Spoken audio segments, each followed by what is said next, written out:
గురు బ్రహ్మ గురు విష్ణు గురుదేవో మహేశ్వర. గురు సాక్షాత్ పరబ్రహ్మ తస్మై శ్రీ గురవే నమః.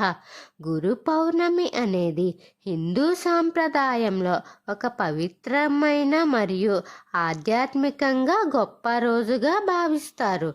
ఇది ప్రతి సంవత్సరం ఆషాఢమాస పౌర్ణమి రోజున వస్తుంది. ఈ రోజు గురువులకు ఆధ్యాత్మిక గురువులు, ఉపాధ్యాయులు జ్ఞానం బోధించేవారు పూజలు చేసి కృతజ్ఞతలు తెలుపుతారు. వేదవ్యాస జయంతి ఈ రోజే మహర్షి వేదవ్యాసుడు జన్మించారు. వేదాలను వర్గీకరించిన ఘనత ఆయనకే చెందుతుంది. అందుకే ఈ రోజును వ్యాస పౌర్ణమి అని కూడా అంటారు. గురువులు మానవ జీవితానికి మార్గదర్శకులు. ఈ రోజున శిష్యులు తమ గురువులకు గౌరవంతో పూజలు చేస్తారు. ఆదిశంకరులు, దత్తాత్రేయుల వంటి గురువులను కూడా ఆరాధిస్తారు.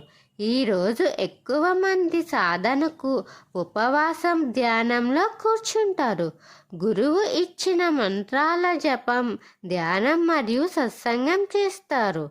బుద్ధుడు కూడా తన మొదటి ఉపదేశం గురు పౌర్ణమి రోజే ఇచ్చారని విశ్వసిస్తారు.